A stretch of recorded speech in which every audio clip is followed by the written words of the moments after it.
சற்று முன் கிடைக்கப்பெற்ற மிக மிக முக்கியமான செய்தி ஒன்று கிடைக்கப்பெற்றுள்ளது. உதயநிதியால் திமுக படுதோல்வியே தழுவும் என்ற தகவல் தற்பொழுது கிடைக்கப்பெற்றுள்ளது. வாய் கொழுப்பால் உதயநிதி ஸ்டாலின் அவர்கள் தரும் அடி வாங்கியுள்ளார். சனாதன பிரச்சனையால் வடமாநிலங்களில் இந்தியா கூட்டணி மிகப்பெரிய தோல்வியை தழுவிய நிலையில் உதயநிதி மீண்டும் ஒரு சர்ச்சை பேச்சை பேசியுள்ளார். தமிழக மக்கள் திராவிட முன்னேற்றக் கழகத்திற்கு ஓட்டுக்களை செலுத்துவது உறுதியாகிவிட்டது. 200 தொகுதிகளுக்கு மேலாக திமுக வெற்றியடையும்.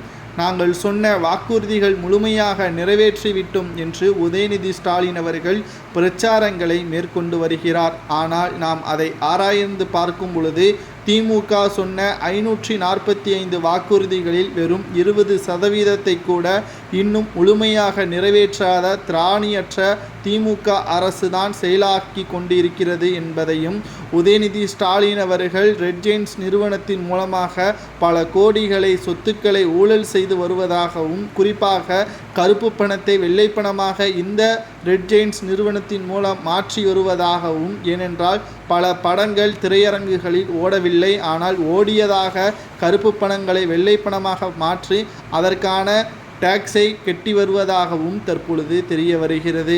அனைத்து ஆதாரங்களும் அண்ணாமலை அவர்கள் உள்துறை அமைச்சர் அமித்ஷா அவர்களிடம் கொடுத்துவிட்டார். உதயநிதி ஸ்டாலின் அவர்கள் சேப்பாக்கம் தொகுதியில் என்ன வளர்ச்சியை கொண்டு வந்து விட்டார், விளையாட்டுத்துறையில் தமிழக இளைஞர்களுக்கும் பெண்களுக்கும் என்ன பாதுகாப்பை உறுதி செய்து விட்டார் என்பதை திமுக வெளியிட முடியுமா? துணை முதல்வராக உதயநிதிக்கு என்ன தகுதி இருக்கிறது?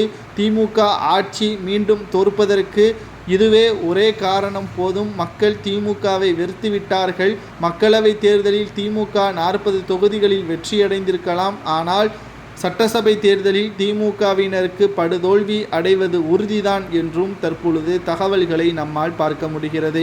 இருமொழி கொள்கையை பற்றி பேசக்கூடிய திமுகவினர்கள் உதயநிதி ஸ்டாலின் மகன் இன்பநிதி வெளிநாட்டிற்கு சென்று படிக்கிறார், ஆனால் தமிழக ஏழை எளிய பள்ளி குழந்தைகள் மட்டும் மும்மொழி கொள்கையை படிக்கக்கூடாதா என்பதை பற்றியும் தற்பொழுது தெள்ளத் தெளிவாக நம்மால் பார்க்க முடிகிறது.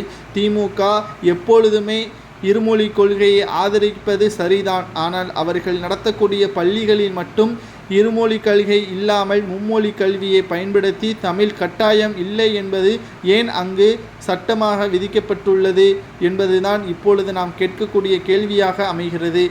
தனியார் பள்ளிக்கூடங்களில் பல பள்ளிக்கூடங்களில் தமிழ் கட்டாயம் இல்லை என்பதை திமுகவிற்கு நன்றாகவே தெரியும். அந்த பள்ளிக்கூடத்தை ஏன் தடை செய்ய முடியவில்லை என்றும் கேள்விகளை எழுப்பியுள்ளனர்.